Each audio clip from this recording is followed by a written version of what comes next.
आणि हे बसलेले आहेत, दोघेही साधना करतायत. साधनेचं ध्येय हे भगवंताच्या प्राप्तीचं ध्येय अंतःकरणाशी ठेवून साधना चाललेली आहे. आणि त्या साधकाला एका रात्री, त्यातल्या एका साधकाला, 2 साधक होते, त्यातल्या एका साधकाला देवाने दृष्टांत दिला की या जन्मामध्ये तुला भगवंताची प्राप्ती होण्याची शक्यता नाही, या जन्मामध्ये मी तुला दर्शन देणार नाही, पुढच्या जन्मी मात्र तुला नक्की दर्शन होईल. आता तू बाकीचे व्यवहार, तुला जे काही करायचं असेल ना या जन्मातलं ते सगळं म्हणाले, सगळं तुला काय असेल ते करून घे, जा, तुला मोकळी कर. असं कोणी सांगितलं? देवाने सांगितलं, प्रत्यक्ष दृष्टांत. दुसऱ्या साधकाला वाटलं बरं झालं, आता हा गेला तर म्हणाले तर आपण एकटेच आश्रमात, आता जोडीदार गेल्यानंतर आपला एकट्याच मनोराज्य सगळं. 8 दिवस झाले, पण तो साधक जो होता, ज्याला देवाने दृष्टांत देऊन सांगितला होता, त्याच्यामध्ये काहीही बदल झालेला नव्हता. त्याच्या उलट ज्याला सांगितलं होतं त्या साधकाची साधना इतक्या जोमानं सुरू झालेली होती, इतक्या उत्साहामध्ये सुरू झालेली होती. बघा बरं, मी हे का सांगतोय आपल्याला, आपण खरंच चिंतनासाठी इथे बसलेलो आहे. मी प्रवचन ऐकायला बसलाय असं समजूच नका. तो साधक जो होता, तो साधक आता असं मनामध्ये जरी आला आपल्या, तरी बघा ना काय आपली अवस्था होते की पूजा करत असताना एखाद्या वेळा मन लागत नाही, की आपण काय म्हणतो, जाऊ दे आज मन लागत नाही ना, नकोच पूजा कर. त्या देवाचं काही बिघडत नाही. पण या साधकाला भगवंताने दृष्टांत दिलाय आणि सांगितलंय, जा तुला या जन्मामध्ये तुला काय मजा मौज मजा करायची ते कर, जा, तुला माझी पूर्ण परवानगी आहे,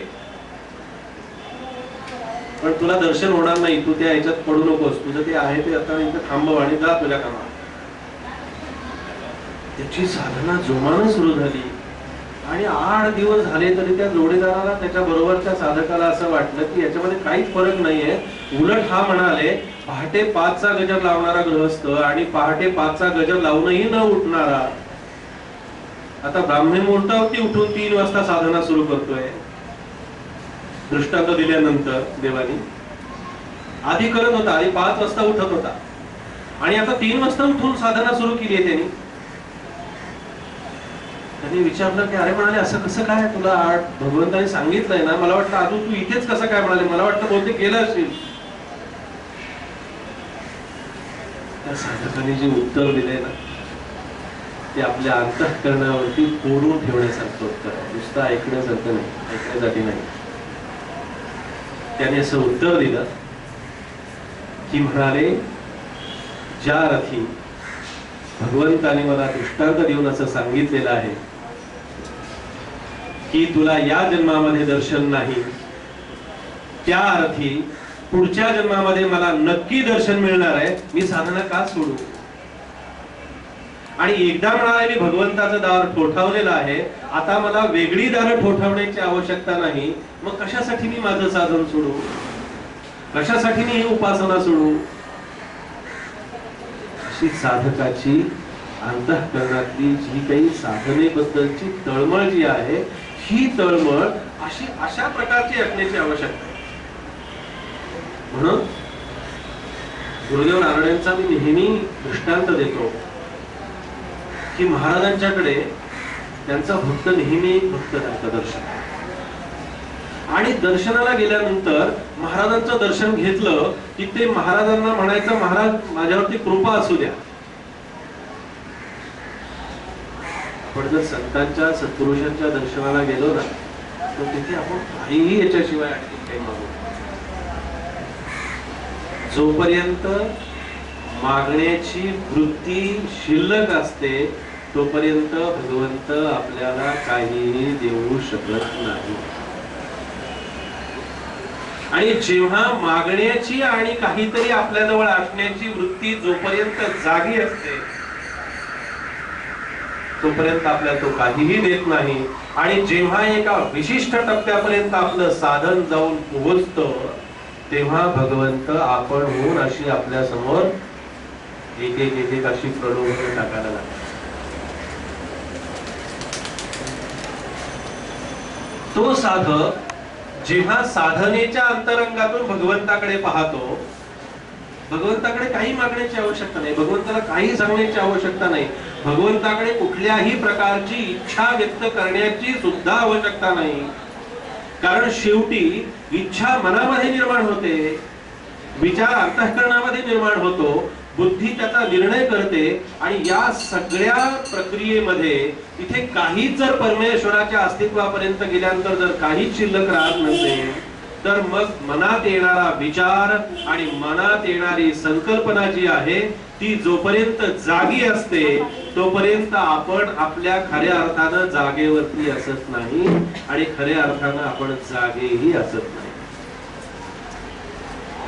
म्हणून महाराज जेव्हा तो साधक दर्शन घ्यायचा आणि तो म्हणायचा कृपा, महाराजांना ऐकायला गेलेलं असायचं, बरं महाराजांना चांगलं ऐकायला यायचं. पुन्हा ते विचारायचे काय म्हणालास, महाराज कृपा असू.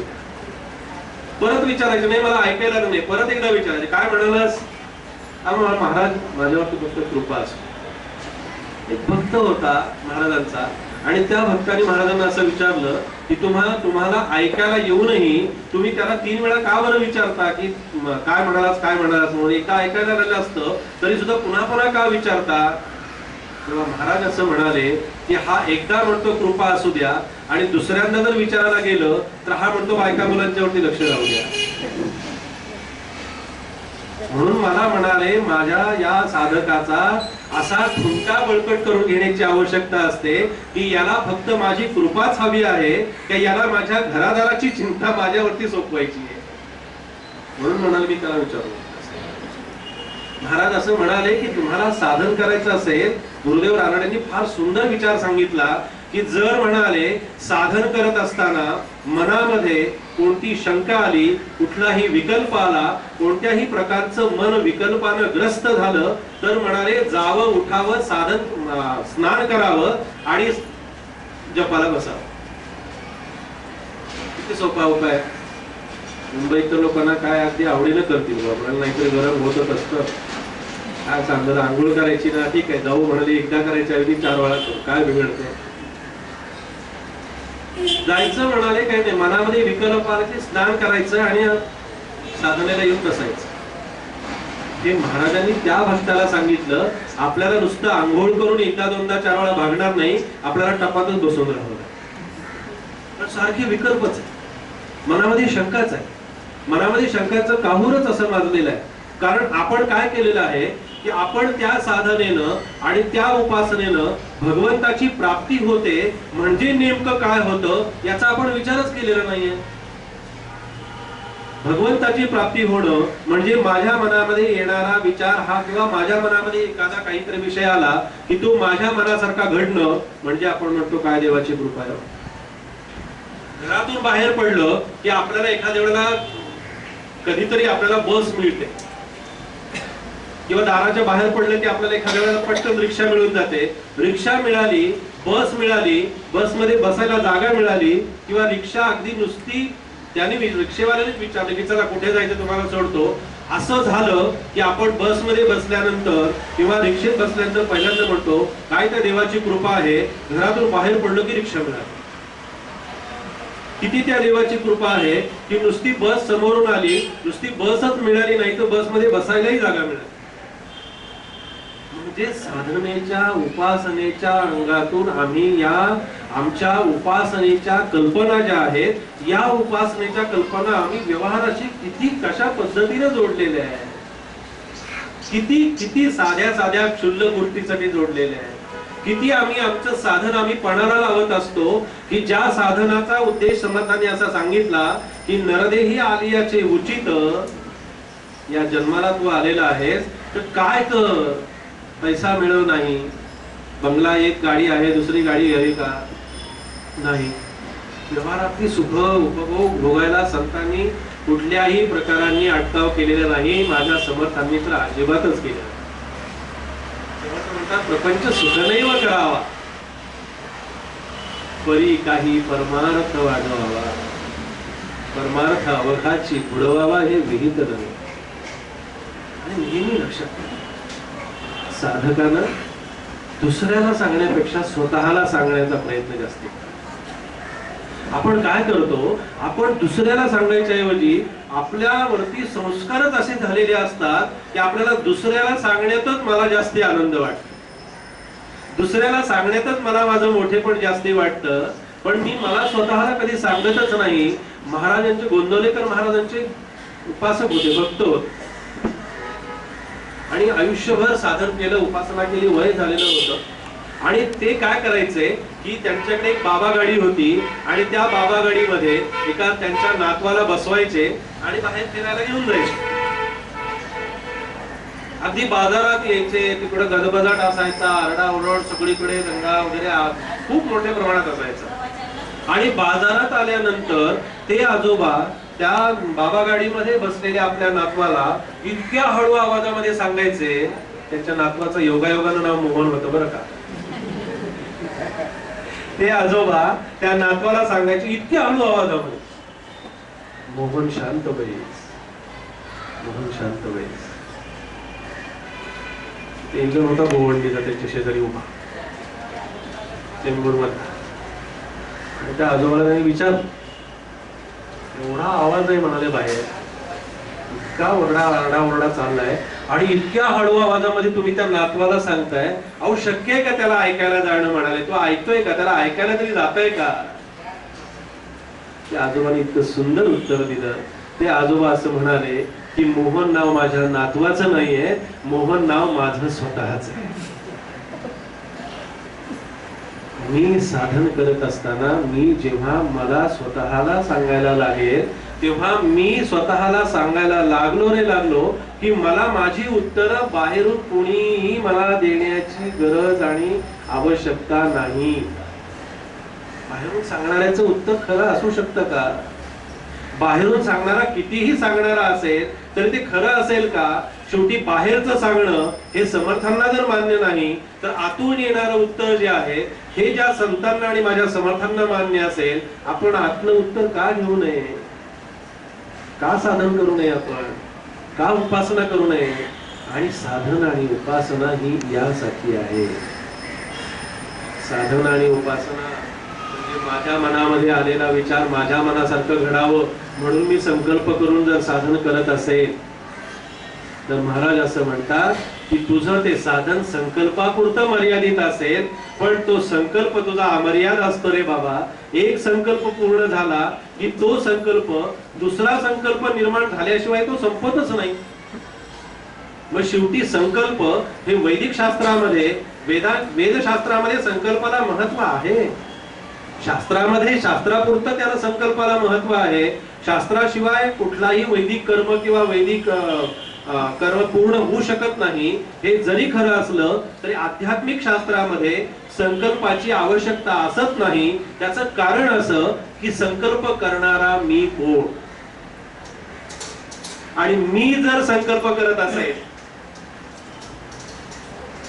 असा गोंधळलेला एक जण गेला भक्त, महाराजांना म्हणाला, महाराज कंटाळलो, वैतागलो नाही म्हणा, इतका कंटाळलोय, इतका कंटाळलोय. आणि प्रत्येकाची हीच तक्रार बरं का, मी सारखा फिरणारा माणूस आहे. आणि समर्थ हे आपले अखंड फिरणारे होते. समर्थ म्हणाले ब्राह्मणो हिंडता बरा, पण ब्राह्मणो हिंडता बरा म्हणणारे समर्थ फक्त ब्राह्मण या शब्दाची, मी परवा कालच्या निरूपणामध्ये त्याची व्याख्या दिलेली आहे की ब्राह्मण हा शब्द समर्थाने जो वापरला तो शब्द कुठल्याही प्रकाराने जातीवाचक नाही, तर तो वृत्तीवाचक अशा प्रकारचा आहे की जो ब्रह्म जाणतो तो ब्राह्मण. मग असा ब्राह्मण सतत फिरणारा असावा. आणि ते समर्थ जेव्हा अखंड भ्रमंती करतायत, अखंड फिरतायत, सारखा माणूस असा जेव्हा आपण पाहत असतो एखाद्या माणसाकडे आणि संतांच्याकडे जेव्हा जातात तेव्हा म्हणतात कंटाळलो व्हा. आणि प्रत्येकाची तक्रार एकच असते की आमच्या घरा इतके प्रॉब्लेम दुसरीकडे कुठेही नाही,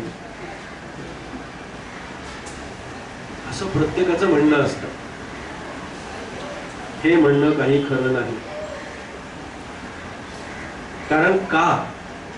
आधार आहे ना आपल्याकडे. या प्रत्येक गोष्टीला, प्रत्येकाला संदर्भ आहेत की जर एखादं जरी घर समर्थांना त्यांच्या भारत भ्रमणाच्या काळामध्ये सुखी अशा प्रकारचं दिसलं असतं तर समर्थ मनाच्या श्लोकामध्ये कशाला म्हटले असते? जगी सर्व सुखी असा कोण आहे. ते थांबायचंय. आपण काय करतो ते श्लोक भराभरा म्हणून टाकतो. जगी सर्व सुखी असा कोण आहे, विचारी मनात बुद्धी दुर्बळ आहे, मनात वजरे बरोबर संकेत केले मनात. 205 मनाचे श्लोक घडघड घडघड म्हणून पारायण पूर्ण. जगी सर्व सुखी असा कोण आहे, विचारी मना, विचारे नाही, विचारी मना तूची शोधून पाहे. मग का सुखी नाहीये, त्या सुखी नसण्याचं कारण काय हे जर सांगितलं नाही तर मग त्याला समर्थ कसं म्हणायचं आपण. याचं कारण समर्थ सांगतात, मना त्वाचिरे पूर्व संचित केले आणि तया सारिखे भोगणे प्राप्त झाले. महाराजांच्याकडे तो भक्त गेला आणि म्हणाला, महाराज आमच्याकडे फार प्रॉब्लेम आहेत, खूप कटकटी आहेत. असंच केलं महाराजांनी, पुन्हा पुन्हा त्याच्याकडून विचारून घेतलं. तो सारखा म्हणत होता, महाराज मला फार प्रॉब्लेम आहेत, मला मला फार प्रॉब्लेम आहेत, मला फार कटकटी आहेत, मला फार त्रास आहे, मला इतकं हे सगळं होत आहे. महाराजांनी फक्त त्याला एकच विचार, कोणाला त्रास आहे म्हणाले. मला. मग महाराज म्हणाले, त्यातला फक्त मला शब्द काढून टाक, मी शब्द काढून टाक की प्रॉब्लेम संपले. किती सोपं उत्तर दिले महाराजांनी. मला प्रॉब्लेम आहे, मला त्रास आहे, मी जोपर्यंत जागा आहे तोपर्यंत समर्थ म्हणाले, मी करता ऐसे म्हणसी तेने तू कष्टी हो. आपण कष्टी होण्याचं कारणच शोधत नाही. समर्थाने त्याचं उत्तर दिलं, तेने तू कष्टी होशी. पण एवढं सांगूनही समर्थ थांबत नाहीये. मनाच्या श्लोकामध्ये समर्थाने कमाल केलेली आहे. जगी सर्व सुखी असा कोण आहे, विचारी मना तुझी शोधून पाहे. मना त्वाचिरे पूर्व संचित केले तया सारिखे भोगणे प्राप्त झाले. तू जसं कर्म केलंस तसा तू आता त्या कर्माची परतफेड करण्यासाठी तुला परमेश्वराने आता इथे तुझ्याकडे पाठवलेलं आहे. आणि ते कर्म तू करत असताना तू जसा त्याच्यावरती विश्वास ठेवशील, तू त्याच्यावरती जसा नेहमी आपली भगवंतावरती श्रद्धा जशा पद्धतीची असते त्या श्रद्धेप्रमाणे भगवंत आपल्याला फळ देत असतो. म्हणून साधन आणि उपासना ही, साधन आणि उपासना ही यासाठी. साधनेनं उपासनेनं काय होतं, काय घडतं, मनामध्ये मनाचं पूर्ण परिवर्तन, अंतःकरणाची शुद्धता, नामस्मरे निरंतर ते जाणावे पुण्य शरीर. जोपर्यंत नामस्मरण करत नाही तोपर्यंत पुण्य शरीर होणार नाही. आणि ते पुण्य शरीर होत नाही तोपर्यंत काय घडेल, नामस्मरे निरंतर ते जाणावे पुण्य शरीर महादोषांचे गिरीवर रामनामे नसते समर्थ. म्हणून हे साधन आणि उपासना करत असताना आपल्यावरती आपण अशा प्रकारची एक महाराजांची सतत आपल्याकडे दृष्टी आहे. महाराज सतत आपल्याकडे पाहत आहेत. महाराजांची आपल्यावरती सतत कृपा आहे आणि त्यांच्या कृपेमुळेच माझं सगळं जे काही आहे हे सगळं त्यांच्या कृपेमुळे चाललेलं आहे. याचं सतत स्मरण जोपर्यंत आपली साधन अवस्था टिकून राहिलेली असत नाही तोपर्यंत हे स्मरण राहत नाही. आणि हे स्मरण अखंड राहण्यासाठी साधन, याचं स्मरण राहावं. समर्थांनी असं म्हटलंय की स्मरण म्हणजे देव, विस्मरण म्हणजे दानव. स्मरण हे भगवंताचं स्मरण करा. कारण स्मरण शक्ती, मी नेहमी सांगतो माझ्या प्रवचनामध्ये की परमार्थ साध्य करण्यासाठी, परमार्थाची एक विशिष्ट अशा प्रकारची एक अवस्था प्राप्त होण्यासाठी आपल्याला बाहेरून काहीही आणायचं नाही. आणि बाहेरून ज्याच्यासाठी आणावं लागतं त्याच्यासाठी परमार्थामध्ये त्याला काहीही महत्व असत नाही. परमार्थ साध्य करण्यासाठी भगवंतानी या शरीरामध्ये, या देहामध्ये, या अवतारामध्ये आपल्याला सगळं काही ते परमार्थ साध्य करण्यासाठी परिपूर्ण रीतीने दिलेलं आहे. प्रत्येकाला दिलेलं आहे. स्त्री आहे का, त्यांची भगिनी आहे, बंधुवर्ग आहे, कोण आहे, पुरुष आहे, काही नाही. अंतःकरण तर एकच आहे. प्रत्येकाचं मन वेगवेगळ्या प्रकारचं असू शकतं पण मनही एकच आहे, देह एकच आहे, बुद्धी एकच आहे, चित्त एकच आहे, अहंकार एकच आहे. मग हे सगळं त्यांनी आपल्याला अशा पद्धतीने दिलेलं असताना आपल्याला परमार्थासाठी बाहेरून आपल्याला काहीच आणायचं नाही, अशी जोपर्यंत आपली अवस्था असते तेव्हा आपल्याला परमार्थाला लागल्यानंतर आपल्या मनामध्ये एक प्रकारच्या ज्या ज्या काही शंका निर्माण होतात, त्या शंका आपण एकांतामध्ये बसून त्या शंकांचं निराकरण आपण स्वतः आधी आपण करावं. वाचन जरूर करा, लिखाण अवश्य करा. वाचन, लिखाण, अभ्यास याच्यामध्ये परमार्थाला अतिशय महत्व दिलेले आहे समर्थांनी. अभ्यासे प्रगट व्हावे नाहीतरी झाकून असावे असं ही समर्थांनी म्हटलेलं आहे. पण त्याच्यामध्ये पण आहे की वाचत असताना, लिखाण करत असताना, चिंतन करत असताना माझ्या एकतर बुद्धी मला तिथपर्यंत घेऊन जायला इतकी मला त्रास देत असते आणि अनेक प्रकारांचं वाचन, अनेक प्रकारांचं लिखाण करून अनेक प्रकारांची पुस्तकं आणि अनेक प्रकारांच्या अनेकांचे विचार आपण जेव्हा वाचत असतो ना, तेव्हा आपल्याला एक आयुष्य पुरं पडत नाही त्यातलं नेमकं खरं काय आहे ते शोधायचं. म्हणून स्वामी विवेकानंदांनी एके ठिकाणी गमतीनं असं म्हटलेलं आहे की त्यांना जेव्हा विचारलं की म्हणाले स्वामीजी किती वाचन करावं आणि करावं की नाही, तेव्हा स्वामी विवेकानंद असं म्हणतात की म्हणाल वाचन करायला हरकत नाही, फक्त म्हणाल तुला एक सांगतो की इतकं सगळं वाचून झाल्यानंतर असं लक्षात येतं की हे वाचण्याची काहीच आवश्यकता नाही. पूर्तकोटी शंकराचार्य महाराज जेव्हा गोंदवलेकर महाराजांच्या दर्शनाला गेले होते ब्रह्मचैतन्य महाराजांच्या, तेव्हा महाराजांनी त्यांना निरोप पाठवला होता. भेटीला यायच्या आधी महाराजांनी निरोप पाठवला होता की तुझी सगळी जी बुद्धी आहे ती बुद्धी सगळी एका बाजूला ठेव आणि मग माझ्याकडे. याचा अर्थ बुद्धीचं आणि परमार्थाचं वाकडं नाही, याचा अर्थ परमार्थामध्ये बुद्धी नसावी अशा प्रकारचं कुठेही नाही. कारण समर्थच बुद्धीचं मागणं जर मागत असतील तर त्या बुद्धीचं आणि परमार्थाचं वावडं नाही, फक्त परमार्थ करत असताना त्या बुद्धीच्या बळावरती परमार्थाला उगीच कारण नसताना त्याची चिकित्सा करणं हे समर्थांना मानतं. समर्थ म्हणाले युक्ती नाही, बुद्धी नाही, विद्या नाही, विवंचिता नेरता भक्त मी तुझा बुद्धी दे रघुनायका. अरे काय समाजामध्ये चाललंय रे. अन्न नाही, वस्त्र नाही, सौख्य नाही जनामध्ये, आश्रयो पाहता नाही, बुद्धी दे रघुनायका. ते बुद्धीचं मागणं ते मागताय. आपण जे राहत असतो ना जगामध्ये, समाजामध्ये, ते समाजामध्ये राहणं, समाजामध्ये वागणं, समाजामध्ये काही कार्य करणं करत असताना आपण अक्षरशः, तुम्हाला एक दृष्टांत देतो म्हणजे आपल्या लक्षात येईल की एका माणसाने मला प्रश्न विचारला की म्हणाले माझं आयुष्य किती आहे. यमाने सांगितलं बुवा आम्ही काही असं कोणाचं आयुष्य वगैरे काही सांगत नसतो.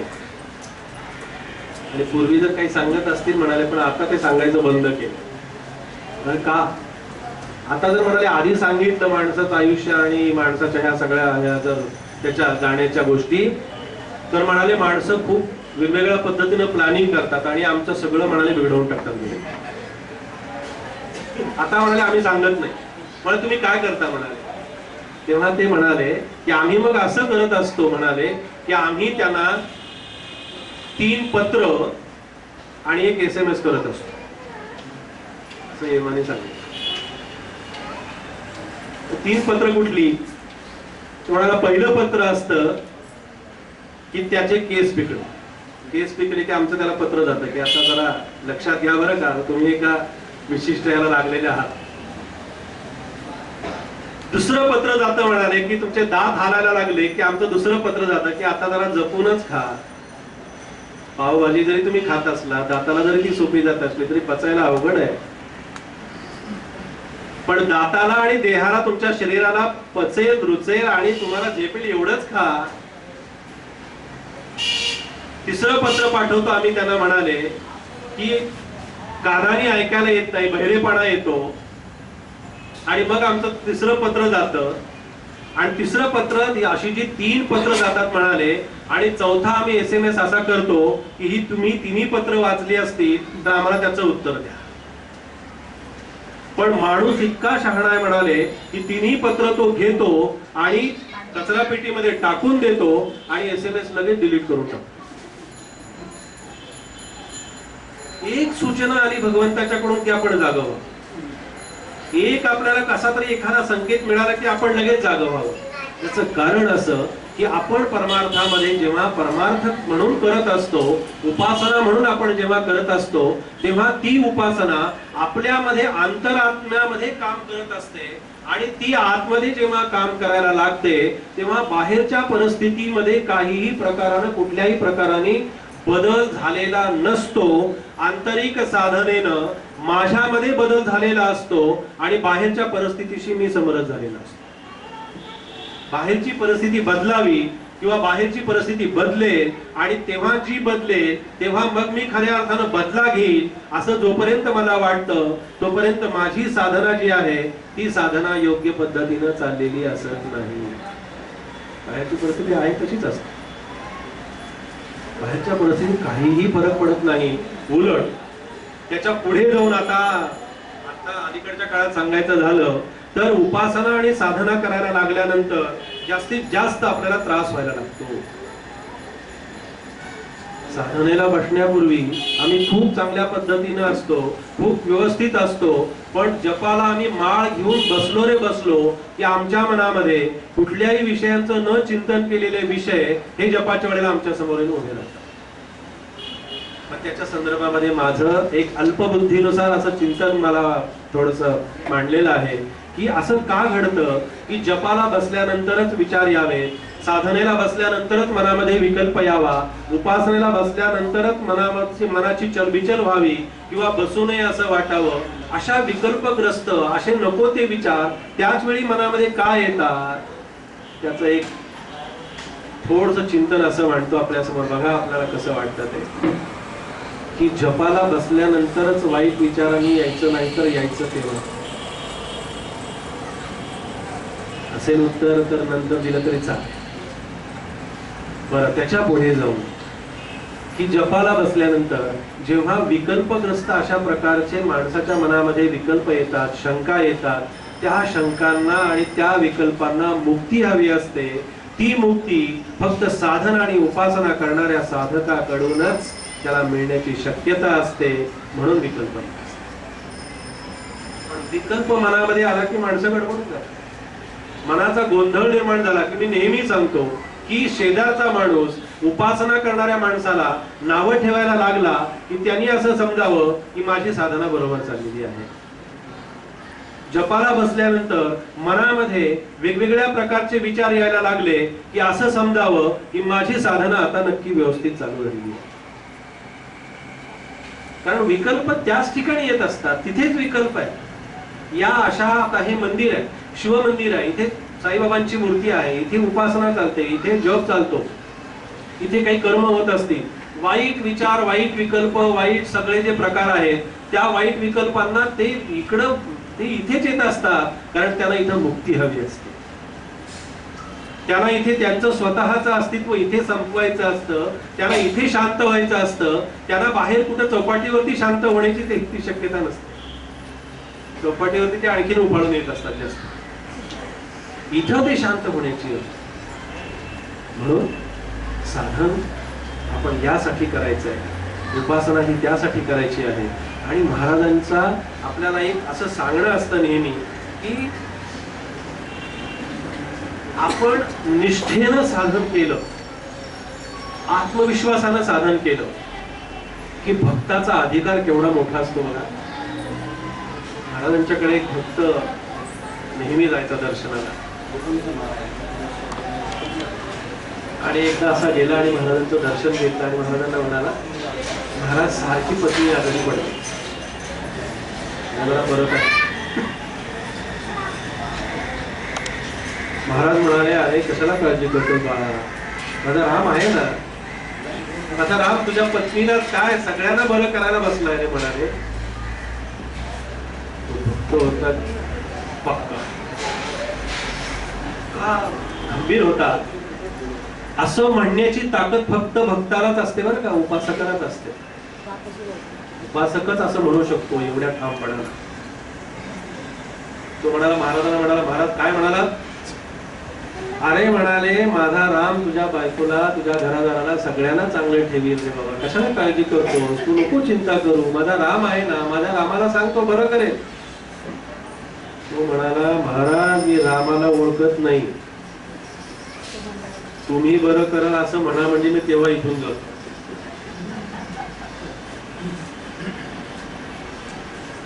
असं आपण आपल्या सद्गुरूंना असं म्हणू शकलो पाहिजे, असं संतांना आपण आग्रहानं म्हणू शकलो पाहिजे की महाराज तुम्ही कृपा तर करालच हो, तुमचं आराध्य दैवत माझ्यावरती कृपा करेल, पण महाराज मला ते नको आहे, मला तुम्ही हा द्या.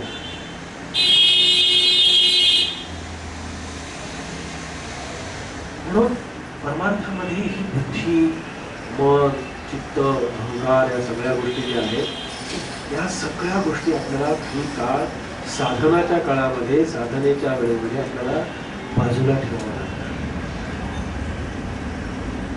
नेहमी दर्शनाला येणारा एक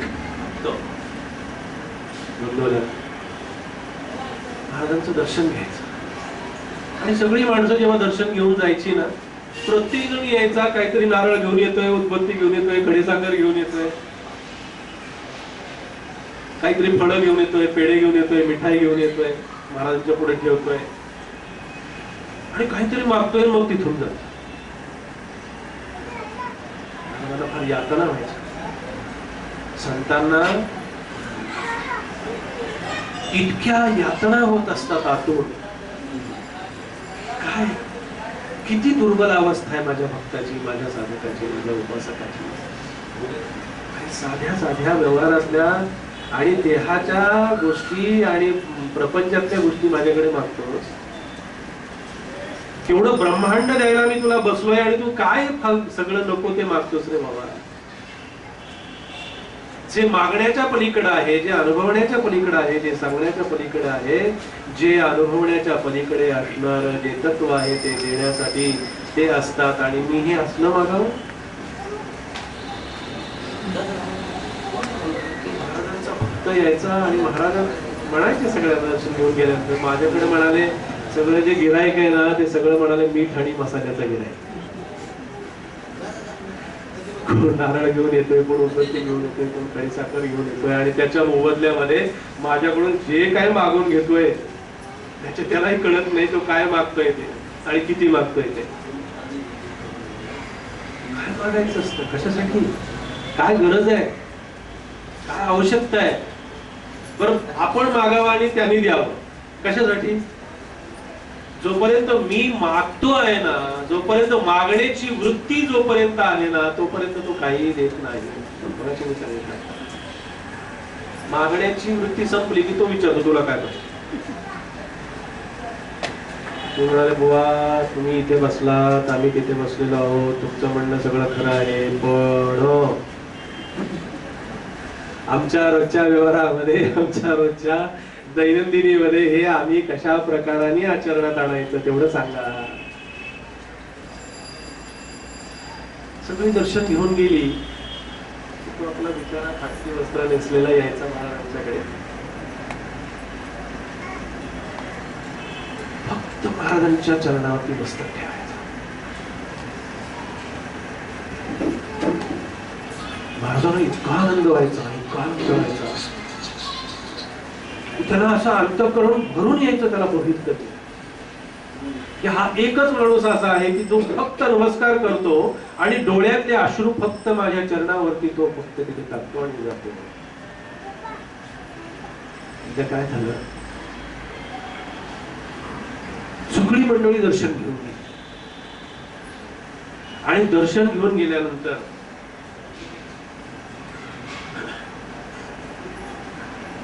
महाराजांच्या लक्षात कोण राहतं बघा बरं.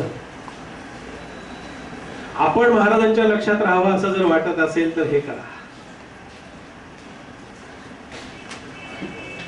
सगळी दर्शन घेऊन गेली मंडळी आणि महाराज गोंदवलेकर महाराज असं म्हणतात की अरे सगळे दर्शन घेऊन गेले,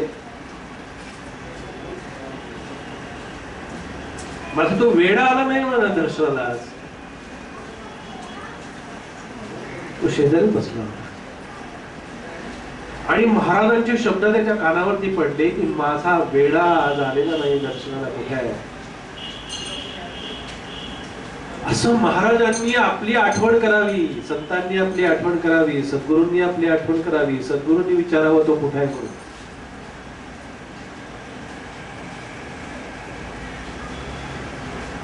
त्यांनी ऐकलं आणि ऐकल्यानंतर जो काही त्याच्या डोळ्यातून अश्रू व्हायला लागले, रडायला लागला आणि जवळच बसलेला होता त्याला घेऊन ते महाराजांच्याकडे आले आणि महाराजांच्या समोर तो बसला आणि तिथे रडतोय. महाराज त्याला गोड भाषेत विचारताय. महाराज इतके दयाळू होते, इतके प्रेमळ होते. महाराज म्हणाले, कसं त्यांचं वर्णन केलंय, महाराजांचं काय, संतांचं काय, सद्गुरूंचं समर्थांचं वर्णन कसं केलंय. दिनाचा दयाळू, मनाचा मवाळू, स्नेहाळू कृपाळू, जनी दास पाळू. एक एक श्लोक बघा. तया अंतरी क्रोध संताप, कसंही वागाव, कशाही पद्धतीनं आचरण ठेवा, कशाही पद्धतीनं आपण काम करत राहा, कशाही पद्धतीनं वागा, त्यांच्यामध्ये म्हणतो. त्या समोर बसलाय आणि महाराज त्याला असं म्हणतात की अरे काय म्हणाले, काय झालं, तू रडतोस, त्या रडण्याचं नेमकं कारण काय. तो म्हणाला, महाराज म्हणाले, अरे असं आहे का की मी तुला वेडा म्हणलं म्हणून तो रडतोय. काय नेमकं काय झालं, तुझं रडण्याचं नेमकं कारण काय. तेव्हा तो भक्त असं म्हणाला की महाराज, मला तुम्ही वेडा म्हणालात म्हणून मला रडायला आलेलं नाही, येत नाहीये, मला तुम्ही आपलं म्हणालात म्हणून मला.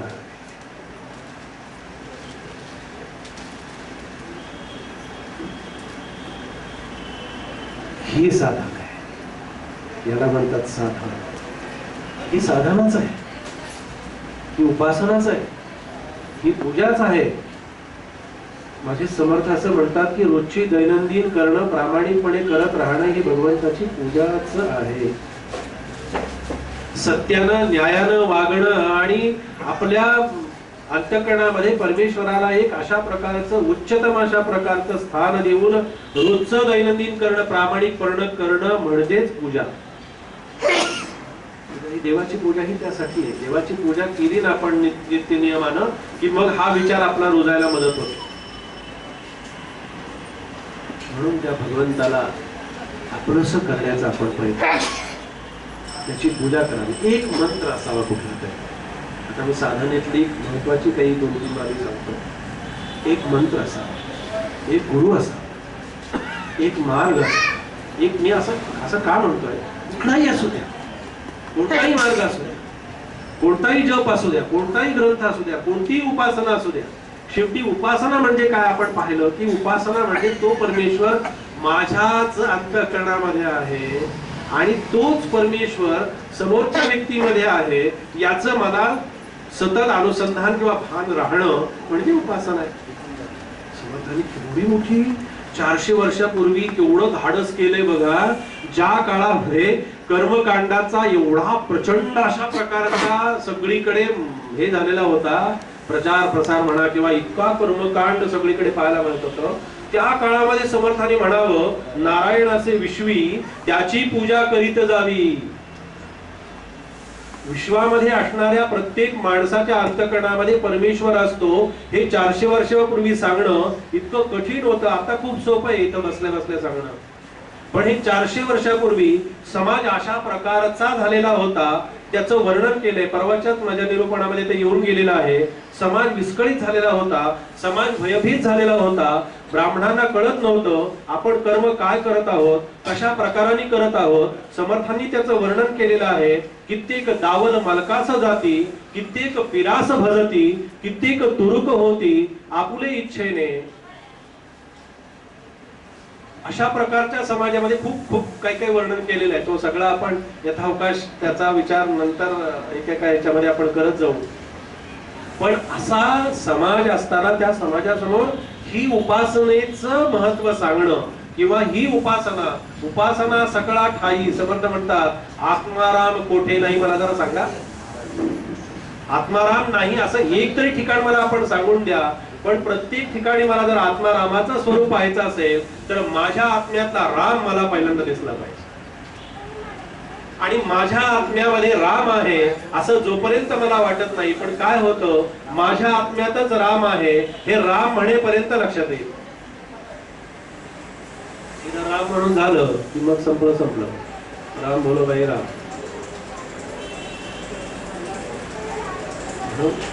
आपण हे लक्षात ठेवावं की आपण परमेश्वराने आपली कितीही परीक्षा पाहिल्या, कितीही त्यांनी आपल्यावरती कशाही प्रकारचे प्रसंग आपल्यावरती दिले, आपण साधक आहोत, आपण उपासक आहोत, आपण नामधारक आहोत, आपण भक्त आहोत, याचं कधीही आपण विस्मरण होऊ शकतो. एक जपानी साधक होता आणि तो साधक जपाला बसायचा, उपासनेला बसायचा, ध्यानाला बसायचा आणि त्याच्या बाजूनी तो बसायचा म्हणून बाकीची माणसंही बसायची. काय झाले हल्ली ध्यान आणि योग वगैरे जे आहेत ना, ते सगळं म्हणाले शेजारी करतात म्हणून आम्ही करतो. अरे वा, माझा मित्र करतोय म्हणून मी करतो, माझा मित्र करतोय म्हणून मी करतो, वाईट नाही, पण तो करतो म्हणून मी करतो हे काही बरोबर नाही. तो करत असेल ना, पण तो करतो, त्याला पटलंय म्हणून तो करतोय, त्याने केलं म्हणून तू करावा असा त्याचा अर्थ असत नाही. साधनेला, उपासनेला, ध्यानाची म्हणाले अगदी तो बसतो ना की आम्ही त्याच्याबरोबर बसायचं. ध्यान म्हणजे काय ते विचारलं तर नाही सांगता येत. ध्यान ही अध्यात्माची खूप उच्चतम अशा प्रकारची साधन आहे. खरंच ध्यान प्रक्रिया जर साधली, ध्यान प्रक्रिया जर जमली, ध्यान प्रक्रियेमध्ये जर आपण जर काही विशिष्ट प्रकारानं काही साध्य केलं तर ध्यानामध्ये सगळ्या गोष्टी आपल्याला प्राप्त होतात. पण गोड खाल्लं दुपारी आणि बसला मंदिरात जाऊन रामाच्या, जेवलेला असतो पोटभर, श्रीखंड, बासुंदी, गोड भरपूर खाल्लेलं असतं, टेकून बसलेलं असतं. टेकून बसला की तिथे तिसऱ्या मिनिटाला डोलायला लागतो. मला गंमत अशी वाटते की टीका नाही करत, तो म्हणून मी आपल्याला सांगतोय, आपण साधकाशी चिंतन संवाद साधतोय आणि हा संवाद आपण अखंड साधत नाही. तो डोलायला लागतो, डोलायला लागलं की त्याला थोडीशी जरा ग्लानी येऊन गेली की त्याला वाटतं, बरं वाटतं की तो म्हणतो काय छान ध्यान लागलं होतं, फ्रेश झालो म्हणाले. अरे वा, फ्रेश होणं इतकं. आणि ध्यानाला कशाला फ्रेश मध्ये घेतोस तू? खूप बरं वाटलं म्हणाले, खूप छान ध्यान लागलं होतं म्हणाले, इतकं म्हणा. आणि ठामपणे सांगतात ही माणसं आहेत ना, मला त्यांची खरंच कीव करावीशी वाटते. ध्यानाचा अभ्यास करणारी वर्षानुवर्ष माणसं जेव्हा त्याचं हे करणारी म्हणतात, वा काय सांगावं, अहो आम्ही बसतो, बसल्या बरोबर म्हणाले आम्हाला ध्यान लागतं. चांगलं ध्यान लागतं, हे ध्यान झाल्यानंतर जो सांगत असेल त्या ध्यानाचं काय वर्णन करून येते. आता समाधी अवस्था लागते म्हणाले आम्हाला, हे एक आहे. आणखी दुसरं एक आणखीन असतं की आमचा सतत जप चाललेला असतो. वा रे वा, छान, चांगलं आहे ना. हे चालत असेल, होत असेल तर खूप चांगलं आहे, पण सतत जप चालतो आहे, माझी माळ फक्त फिरते का मी जप करतोय हे माझ्या लक्षात येत नाही. तो जपानी साधक बसलेला होता आणि ध्यान लावलेलं होतं आणि काय झालं, तिथं झाला भूकंप मोठा. भूकंप झाल्यावर जरा ती थोडासा हादरा बसायला लागल्याबरोबर जी माणसं होती जवळ बसलेली, कारण ती माणसं फक्त हा ध्यान कसा करतो हेच पाहत होती, त्यांचं काय ध्यान लागलेलं नव्हतं. ते जरा भूकंप होतोय जाणीव झाली आणि पळाली. हा कुठे बसला, जरा सुद्धा त्याच्या मनामध्ये किंवा तो जरा सुद्धा हल्ला नाही, इकडे तिकडे झाला नाही. आणि भूकंपाचा तो कालावधी संपला, भूकंप संपला आणि ती जी पळून गेलेली माणसं होती तिथे येऊन बघताय, तो हा आपला असाच बसला ब्रह्मानंदामध्ये तल्लीन झालेला. तो ध्यानावस्थेतून जेव्हा बाहेर आला तेव्हा त्याला लोकांनी विचारलं, ते म्हणाले भूकंप झाला, आम्ही सगळे पळून गेलो. त्यांनी कबूल केलं, नाही तर परमार्थिक माणसं नाही कबूल करत बरं का, पळतात तरी सुद्धा पळतात, इकडे तिकडे पळतात. पण त्यांनी कबूल केलं. आम्ही पळालो म्हणाले ते भूकंप होत असताना. तू पळालो नाही, तू इथंच बसून राहिला. काय त्याच्या पाठीमागचं शास्त्र आहे? तेव्हा त्या जपानी साधकाने जे उत्तर दिलंय ते इतकं महत्वाचं आहे साधकांच्या दृष्टीनं. तो साधक असं म्हणाला की अरे म्हणाले तुम्ही पळालात, मी पण पळत. अरे मग तू इथेच बसलेला आहेस ना, तू कुठे पळालास? तो म्हणाला तुम्ही फक्त बाहेर पळालात आणि मी आत पळालो. तसं काय होतं व्यवहारामध्ये, आपण बाहेर पळतो, आपली बाहेर सगळी पळापळ चाललेली असते, आत पळायला शिका. आत पळणं म्हणजे साधनेचा एक अशा प्रकारचा एक टप्पा आपण पूर्ण केल्यासारखा आहे. म्हणून आपल्यावरती बारीक लक्ष असतं भगवंताचं. झाडाचे पान हले त्याची सत्ता असं जर म्हटलेलं असेल म्हटलेलं आहे, तर त्याच्या सत्तेशिवाय आणि त्याच्या अधिष्ठानाशिवाय एकही घटना नाही जगात. एकही श्वास, प्रत्येक श्वास हा भगवंताच्या कृपेशिवाय आपण घेऊ शकत नाही. जर श्वास त्याच्या सत्तेशिवाय घेऊ शकत नसू तर मग चाललंय ते सगळं माझ्यामुळे चाललंय, होतंय ते सगळं माझ्यामुळे होतंय, करतोय ते सगळं मीच करतोय. कुठं बसतंय? कुठल्या शास्त्रात बसतंय? कुठल्या नियमात बसतंय? म्हणून भगवंत आपल्यावरती लक्ष ठेवून आहे. म्हणून मी नेहमी सांगतो माझ्या निरूपणामध्ये की महाराज आम्हाला लक्षाधीश करा. आपण लक्षाधीश असतो, पण महाराजांच्या दृष्टीने महाराज काय म्हणतात की ज्याचं माझ्या रामावरती सतत लक्ष आहे तो लक्षाधीश. असे लक्षाधीश पुष्कळ असतात, लक्षाधीश माणसाची काही कमी नाहीये, पण त्याचं सतत रामावरती लक्ष असण्याची आवश्यकता आहे. म्हणून एक उपासना, एक मंत्र, एक पंथ, एक गुरु, एक आसन, एक प्रक्रिया आपल्या उपासनेची एवढी फक्त नक्की असू द्या. आणि त्याच्यातून जे साध्य व्हायचंय ते एकच साध्य होत असतं. एवढं सगळं ब्रह्मांड करायचं म्हणाले एकच साध्य, त्याच्यातून फक्त एकच साध्य होत असतं आणि ते म्हणजे अहम ब्रह्मास्मी. ही ब्रह्म आहे. एवढं सगळं करायचं म्हणाले, एवढा सगळा हिमालय एवढा व्याप करायचा आणि बुवा म्हणाले फक्त एवढंच साध्य करायचं का की मी ब्रह्म आहे. होय, त्याच्याशिवाय बाकी काहीही साध्य करायचं आपल्याला असत नाही. आपल्या या सगळ्या चिंतनाच्या बैठकीमध्ये सहज असा विषय आला की आपण रविवार साधून आलेला आहे.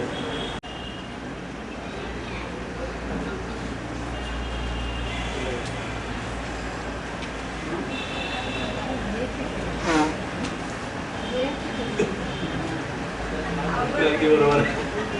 सगळ्यात अवघड प्रश्न विद्यार्थ्यांनी विचारलेला आहे की आता प्रचार दौरा सुरू होतोय, तर जवळजवळ 2.5-3 महिने 2-2.5 महिने तरी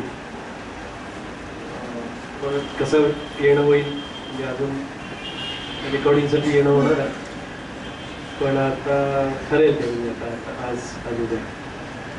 पण प्रयत्न आपण नक्की 1 महिन्यातून एकदा एक सत्संग घ्यायचा मनापासून माझी इच्छा आहे आणि तसा प्रयत्न. रेकॉर्डिंग असेल किंवा त्याला जोडून त्या पद्धतीने घेऊ आपण, किंवा जर आपण खरंच असं काही लोकांचं हे आहे की काहीतरी असं आपण मूळ त्याला चांगला हे आधार तयार करू. म्हणजे कोणतंही कार्य करत असताना ही अशी संघटन जेव्हा आपण करतो तेव्हा ते तेवढ्या पुरतच आपण आपल्या कार्यापुरतं कार्यक्रमापुरतं जेव्हा आपण लोकांना हे करतो ना, ते आधीपासून जर असं थोडंसं काहीतरी आपण असं हे केलं लोकांना जमवण्याचा प्रयत्न, तर मग आपलं कार्य आपल्याला करणं सोपं.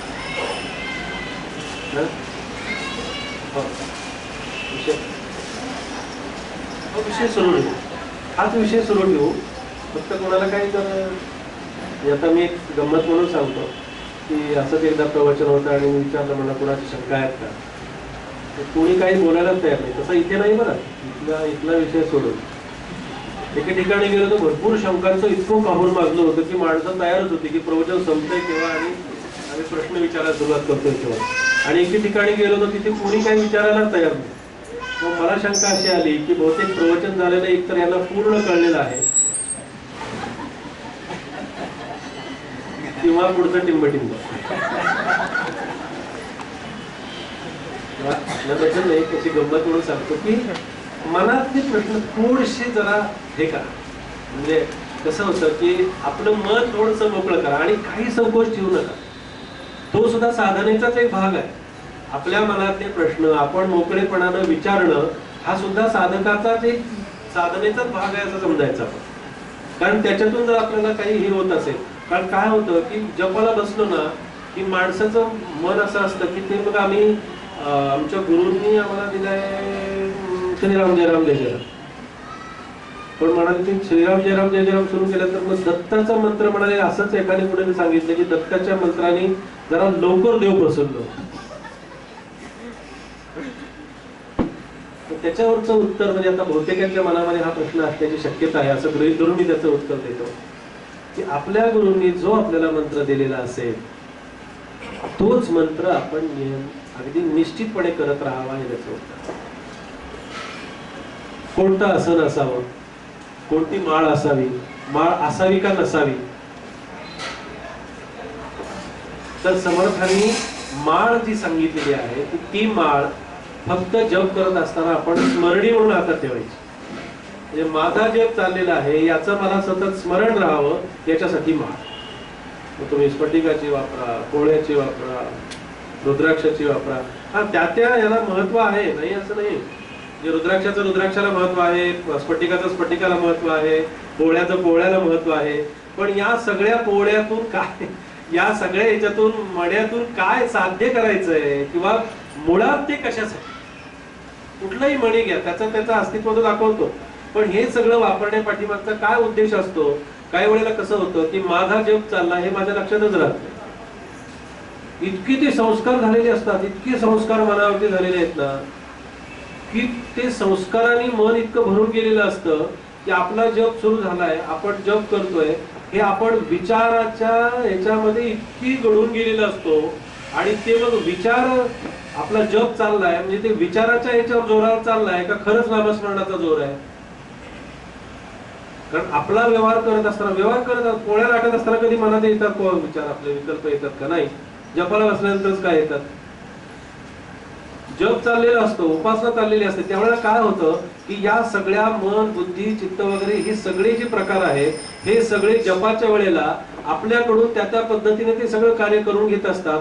व्यवहार इतका सुरळीत चाललेला आहे आपला. सकाळी उठल्यापासून नुसता रोजचा व्यवहार नाही, उद्या काय करायचं ते आज ठरवतो, उद्याची खात्री नसताना. आहे का? समर्थ म्हणाले नाही क्षणाचा भरवसा बाबा केव्हा सरेल वैसा, जैसे पक्षी काही दिशा उडून जाते. उद्याचं प्लॅनिंग करावं, मॅनेजमेंट मध्ये करावं. ते मॅनेजमेंट मध्ये, या मॅनेजमेंट मध्ये नाही बसत ते. आध्यात्मिक मॅनेजमेंट मध्ये हा विचार इथे जसाच्या तसा बसत नाही. उद्याचं प्लॅनिंग व्यवहाराच्या दृष्टीने नक्की करावं, केलंच पाहिजे कुठल्याही परिस्थितीत. व्यवस्थापन शास्त्राच्या दृष्टीने केलं नाही तर तो मूर्ख ठरेल. पण अध्यात्माच्या व्यवस्थापन शास्त्रामध्ये उद्याचं प्लॅनिंग नाही. क्षणात पुढच्या मिनिटातच नाही तर उद्याचं कुठलं. मग काय अध्यात्मशास्त्रामध्ये त्या भगवंताची इच्छा, त्यानं माझ्याकडून ठरवून घेतलेलं प्रत्येक कर्म मी जेव्हा असं निश्चितपणे अंतःकरणाची समजून जेव्हा कर्म करतो की हे कर्म त्याने निर्माण केलंय आणि तो माझ्याकडून कर्म करून घेतोय, हे जे अनुसंधान आहे ते अनुसंधान म्हणजेच नामस्मरण. नामस्मरण आणि कर्म वेगळं नाही. कर्म करत असताना भगवंताचं स्मरण करून कर्म करणं म्हणजे ती भगवंताची पूजा आणि त्याचं नामस्मरण. मानस पूजा करत असताना आपणाशी जे जे पाहिजे ते कल्पून वाहिजे येणे प्रकारे केले मानस पूजा. काही मानस पूजेमध्ये वेगळं आणायचं नाहीये. हार, फुलं, अत्तर, उदबत्ती, अर्थगंध, ते प्रसाद, फळं बिळं सगळं राहू दे बाजूला, काही लागत नाही. पुन्हा सुरू व्हायचं प्रवेश. जय जय रघुवीर समर्थ. आणि इथे आपण काही चिंतन करावं, काही मनन करावं, काही थोडासा संवाद साधावा. माझी आपल्याला खरंच अशी विनंती आहे की आपण जर असा कधी आपल्याला वाटलं तर आपण पुन्हा जेव्हा अशा काही प्रवचनाच्यासाठी या त्यावेळेला आपण आपल्या शंका, आपण आपले प्रश्न आणि आपण आपल्या मनातलं जे काही असेल ना ते मोकळं करण्याचा प्रयत्न करा. मोकळं अशासाठी कसं विचारावं बरं हे, बरं याचं उत्तर मिळेल का, त्याचं उत्तर मिळेल का. मी उत्तर देणारा कोणी फार मोठा ज्ञानी आहे असं नाही, पण आपल्या प्रश्नाचं साधनेच्या संदर्भातलं उत्तर मात्र देण्याचा एक समर्थ कृपेनं एक प्रामाणिक अल्पसा प्रयत्न नक्की साधनेबद्दलचा, उपासनेबद्दल. आणि ही उपासना आपण सातत्याने सुरू ठेवा. उपासनेचा मोठा आश्रय, उपासनेविण निराश्रय आणि उदंड केले तरी तो जयो प्राप्त नाही हे जेव्हा समर्थ म्हणतात तेव्हा त्या उपासनेचा मार्ग आपण नक्की करावा. होतं कसं, रामाचा जप केला, सुरू केला की देवी दिसायला लागते, देवीचा जप सुरू केला मारुतीची ओटी दिसायला लागते, मारुतीची उपासना सुरू केली खंडोबा येऊन उभा राहतो समोर. सगळं काय प्रकार आहे हा. तर या सगळ्या उपासनेतून त्यांना ते दाखवून द्यायचं असतं की हे सगळं जरी तुला वेगवेगळं दिसत असलं ना बाळा, तरी सुद्धा ते सगळं एकाच रूपामध्ये सामावलेलं आहे, एकाच ठिकाणी सामावलेलं आहे. कुठल्याही मूर्तीची, कुठल्याही देवाची कोणताही मंत्र आपण करावा, जप करावा, उपासना करावी, ध्यान करावं, मानसपूजा करावी. आणि पुन्हा जेव्हा आपण या उपासनेच्या संदर्भात जेव्हा असू तेव्हा एक एक उपासनेचा अंग घेऊ आपण, एक एक उपासनेचा भाग, एक एक उपासनेचा प्रकार आपण समजावून घेण्याचा प्रयत्न करू. तर एकदा कधीतरी आपण मानसपूजेवरती विचार करू, एकदा कर्मावरती विचार करू, एकदा ध्यानावरती विचार करू, एकदा नामावरती विचार करू. होतं कसं की प्रत्येक जण उठतो ते नाम घ्या, नाम घ्या. अरे नाम घ्या, पण घ्या कसं, कसं घ्या, कुठं घ्या, किती घ्या, का घ्या, का घ्या पण जण उत्तर असलं पाहिजे की नाही. या सगळ्या प्रश्नांची उत्तर आपण घेण्याचा प्रयत्न करू. आणि असा नक्की प्रयत्न राहील. विस्तार माझ्यावरती 15 मिनिटं 16 मिनिटं असतात, पण आपण इथे आज तास सव्वा तास या ठिकाणी पाहिलं. आपले रेकॉर्डिंग आहे तेव्हा पुन्हा जायचं आहे. असा एक विषय मांडण्याची संधी या ठिकाणी समर्थ कृपेने मला उपलब्ध झाली. आपणही एवढ्या चांगल्या संख्येने इथे आला. माणसासमोर असले की बोलायला जरा बरं वाटतं, सांगायलाही जरा बरं वाटतं. सांगणारा माणूस त्याच्या पद्धतीने सांगत असतो, ऐकणारा माणूसही त्याच्या पद्धतीने ऐकत असतो. पण सांगणं आणि ऐकणं हे परमार्थाच्या दृष्टीनं दोन्ही संपणारं असतं. ते कसं संपतं, केव्हा संपतं, कुठे संपतं, कशा पद्धतीनं संपतं तेच आपल्याला पाहायचं असतं. आणि ते पाहण्यासाठी जे करायचं असतं त्याला उपासना असतं. एवढंच या ठिकाणी निवेदन करून माझ्या वेळेला पूर्णविराम देतो. रामा मी तव दास दास म्हणवी माते कशाचे भय, रामा जाईन ज्या स्थळी सुख घना होईल तेथे जय. रामा या भुवनत्रयी तुझ विणे नाही दुजा तारक, रामा तू सकलार्थ पूर्ण करिशी तू तात मी बालक. जय जय